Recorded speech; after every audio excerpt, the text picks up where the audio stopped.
जय श्री कृष्णचंद्र भगवान की जय। आज एकादशी की कथा।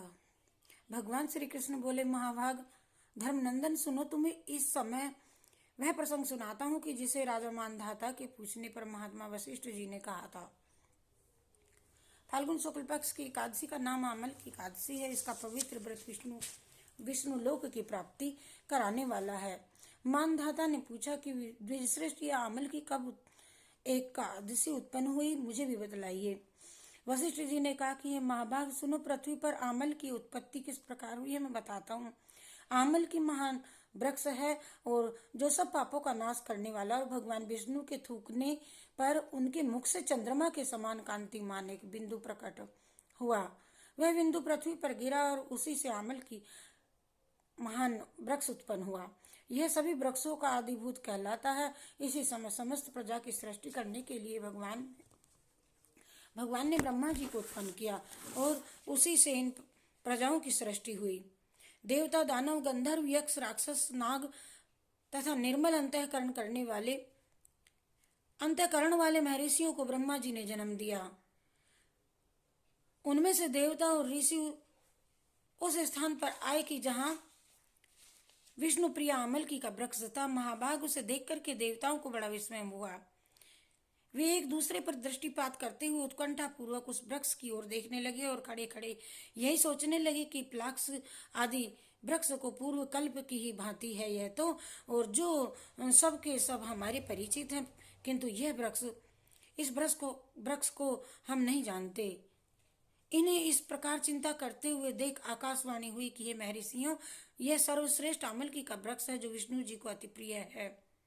उनके स्मरण मात्र से गौदान का फल मिलता है। स्पर्श मात्र से दूना और फल भक्षण करने से तिगुना पुण्य प्राप्त होता है। इसीलिए सदा महत्व प्रयत्न पूर्वक आमल की का सेवन हमें करना चाहिए और यह सब पापों को हरने वाला वैष्णव वृक्ष बतलाया गया है। इसके मूल में विष्णु, उनके ऊपर ब्रह्मा, स्कंद में परमेश्वर भगवान रुद्र, शाखाओं में मुनि और टहनियों में देवता, पत्तों में वसु और फूलों में मरुदगण और फलों में समस्त प्रजापति वास करते हैं। आमल की सर्वदेवमयी बताई गई है और अतः विष्णु भक्त पुरुषों के लिए परम पूज्य है।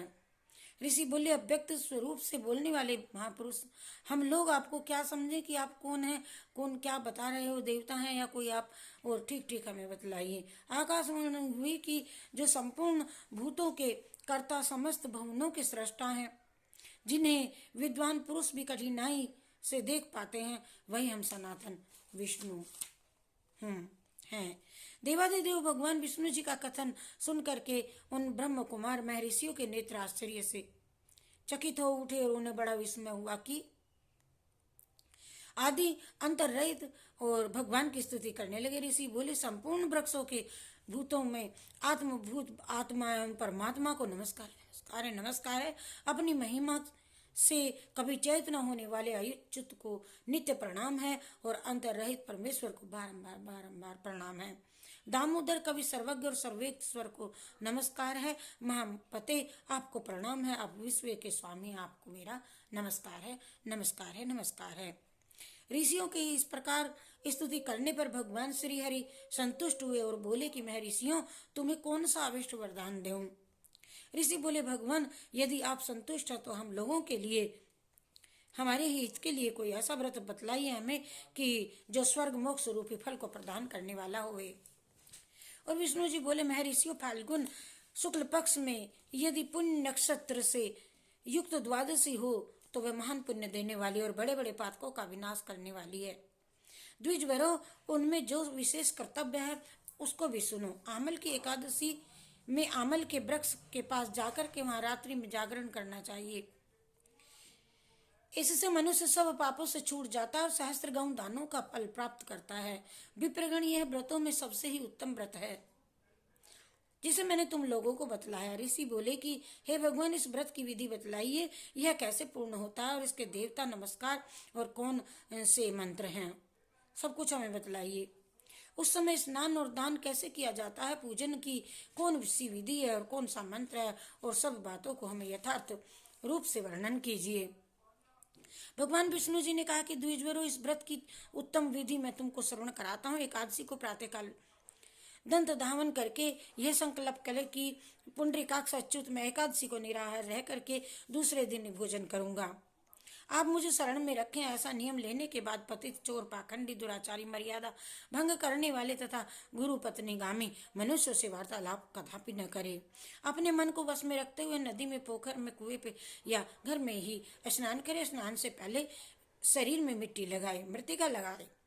अश्व कांते रथ कांते विष्णु क्रांते वसुंधरे और मृत्यु के हर में पापम जन्म कोट्या समर्जितम, यह मंत्र बोलते हुए स्नान करे, मिट्टी लगा करके। वसुंधरे तुम्हारे ऊपर अश्व और रथ चला करते हैं तथा वामन अवतार के समय भगवान विष्णु ने भी तुम्हें अपने पैरों से नापा था। हे मृत्यु के, मैंने करोड़ों जन्मों में जो जो भी पाप किए हैं, मेरे उन सभी पापों को आप हर लें। मंत्र बोलते हुए स्नान करना चाहिए। त्वं माता सर्वभूतानां जीवनम तत्तु रक्षकम स्वते जोदित जातीनां रसानां पतिये नमः शास्त्रोय्यम सर्वतीर्थेषु हर्द प्रसवेणु च नदीषु देव खातेषु इदम स्नान तुम्हें भवतः। जल की अधिष्ठात्री देवी प्रातः, तुम संपूर्ण भूतों के लिए जीवन हो मेरा। जो स्वदेश उद्देश्य जाति के जो भी जीवों को ललाट की शुरुआत मने नमा से जीवों पर दया करने वाले वही सब रक्षक हैं। तुम रसों की स्वामिनी हो, तुम्हें नमस्कार नमस्कार। आज मैं संपूर्ण तीर्थों, कुंडों, झरनों, नदियों और देव संबंधी सरोवरों में स्नान कर चुका हूँ। मेरा यह स्नान उक्त सभी स्नानों का फल देने वाला होगी। विद्वान को यही चाहिए कि परशुराम जी की छोटी सी प्रतिमा, सोने की बनवा प्रतिमा, अपनी शक्ति के अनुसार या रत्ती या स्वर्ण की होनी चाहिए। स्नान के पश्चात घर आकर के पूजा हवन करे। इसके बाद सब प्रकार की सामग्रियां लेकर के आंवले के वृक्ष के पास में जाए। वहां वृक्ष के चारों ओर की जमीन झाड़ बुहार लीप पोत करके शुद्ध भूमि कर मंत्र पाठ जल से भरा हुआ कलश स्थापित करे और कलश में पंचरत्न, दिव्यगंध आदि छोड़ दिए। स्वतेज जन अर्चित करे। उसमें सब कुछ पुष्प की माला पहनाए खड़े को और इस प्रकार से धूप की सुगंध फैलाए और जलते हुए दीपों की श्रेणी सजा करके रखे जोत। तात्पर्य यह है कि सब ओर से सुंदर मनोहर दृश्य उपस्थित करे। पूजा के लिए नवीन छाता, जूता, वस्त्र आदि मंगवा करके रखे और कलश के ऊपर यह पात्र रख दिव्य लाजो खीलों से भर दे और फिर उसके ऊपर स्वर्ण में परशुराम जी की मूर्ति स्थापित करे। विशोकाय नमः कह करके उन्हें चरणों की, विष्णु रूप दोनों घुटनों की, उग्राय नमः से जंघों की, दामोदराय नमः कटिभाग की और उदर की, श्रीवत्स धारिणे नमः बक्स की और चक्रिणे से बाई बाई की, गदी ने नमः से दाहिनी बाई की, बेकुंठाय नमः से यज्ञ मुखाय की और मुख को विशोक निधिये नमः कह करके नासिका की और वासुदेवाय नमः कह करके नेत्रों से और वामनाय नमः कह करके ललाट की शुरुआत मने नमः संपूर्ण अंगों तथा मस्तक की पूजा करे। और पूजा का भी यह मंत्र है। पूजा मंत्र बोल करके परशुराम जी को अर्घ प्रदान करे और अर्घ का मंत्र नमस्ते देव देवेश्य जामदग्न्यः नमोस्तुते ग्रहण्यार दत्त माल्यक्य युतम हरे। देव देवेश्वर जगदग्नि नंदन श्री विष्णु स्वरूप परशुराम जी, आपको हम नमस्कार नमस्कार नमस्कार। आंवले के फल के साथ में दिया हुआ मेरा अर्थ आप ग्रहण कीजिए और तदंतर भक्ति युक्त चित्त से जागरण करें और फिर नृत्य, संगीत, वाद्य और धार्मिक आख्यान तथा विष्णु संबंधी वार्ता आदि सब रात्रि बिताए व्यतीत करे। और उसके बाद भगवान विष्णु जी का नाम लेकर के आंवल की वृक्ष की परिक्रमा 108 या 28 बार करे।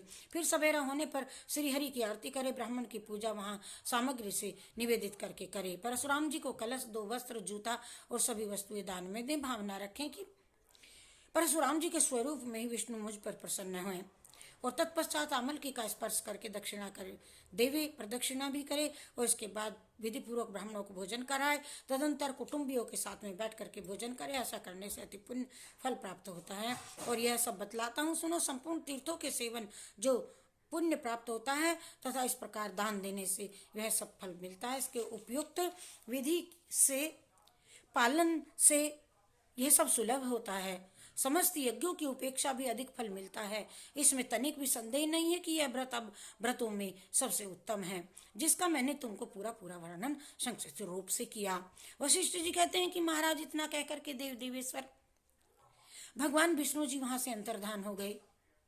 तत्पश्चात उन समस्त महर्षियों ने उक्त व्रत का पूर्ण रूप से पालन किया और नर श्रेष्ठ, इसी प्रकार तुम्हें भी इस व्रत का अनुष्ठान करना चाहिए। हे नर, श्री भगवान श्री कृष्ण जी ने कहा, युधिष्ठिर, यह दुर्धर्ष व्रत मनुष्य को सब पापों से मुक्त करा देने वाला होता। बोलो जय शिव शंकर भगवान की। श्री कृष्ण हे गोविंद हरे मुरारी, हे नाथ नारायण वासुदेवा। श्री कृष्ण गोविंद हरे मुरारी, हे नाथ नारायण वासुदेवा। श्री कृष्ण गोविंद हरे मुरारी।